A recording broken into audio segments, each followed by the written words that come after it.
A dead man washed up on an Australian beach with no identification, a Persian poem in his pocket, and a code that still hasn't been cracked. The accepted story is straightforward. On December 1, 1948, a well-dressed man was found dead on Somerton Beach near Adelaide, South Australia. He'd been there for days. The coroner ruled it poisoning, probably suicide. Case closed, except nothing about this death was simple. The body matched no missing person report, no identification on him. His teeth had been removed professionally, not by decay. His clothes had all labels cut out. Someone had gone to deliberate lengths to erase who he was. The autopsy found no foreign substances, no obvious poison. The coroner noted unusual liver damage and froth in his lungs, consistent with poisoning, but the toxin was never identified. A man had died and medicine couldn't explain how. Weeks later, police made a discovery that shifted everything. A tailor in Adelaide came forward. He'd found a small piece of paper in the pocket of a suit he'd purchased second-hand. On it, printed in capital letters, Tamam Shud. The phrase meant nothing to Australian police, but a university librarian recognized it immediately. Tamam Shud is Persian. It means the end. It's the final two words of the Rubaiyat of Omar Khayyam, a 12th century poem of quatrains about mortality, wine, and fate.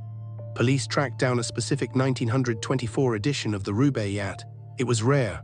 A local bookseller had sold 1 year earlier. They found it. Inside the back cover in pencil were 5 lines of code, 4 letters per line, no spaces, no punctuation.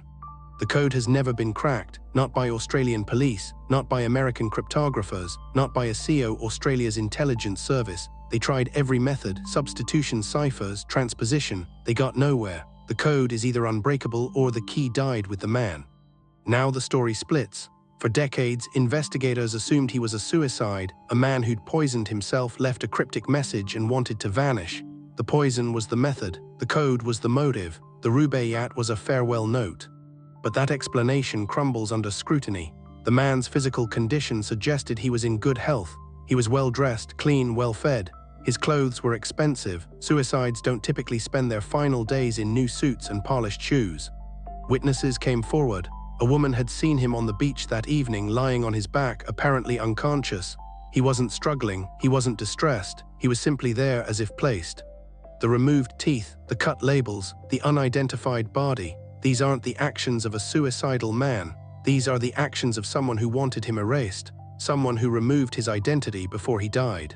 The real explanation is simpler and darker. He was murdered. The poison was administered by someone else. The code wasn't a suicide note, it was a message. The Rubaiyat wasn't a farewell, it was a clue left by the killer or a signal to an accomplice. But by whom theories emerged. He was a Soviet spy, he was a war criminal hiding from prosecution. He was involved in black market activity. He was a jilted lover, none of it stuck. No evidence connected him to any known criminal network. What we know is this: the man died from an unknown poison. His identity was deliberately obscured. A Persian poem was his only connection to the world, and someone knew enough to leave the Rubaiyat as a breadcrumb or a taunt. The code remains unbroken, cryptographers still attempt it. The case file is public now. 75 years later, his name is still unknown. He's referred to only as the Somerton Man. His grave is marked with a plaque no one visits. The case teaches us something about mystery itself. Sometimes the most compelling evidence isn't what we find, it's what's missing. A name, a motive, a reason. The Somerton Man took his to the grave, and he's kept his secret. If you want to follow the cases that stay unsolved, the mysteries where the evidence leads nowhere, where certainty dissolves, subscribe. There's a new case every week. Subscribe, there's a new unsolved case every week.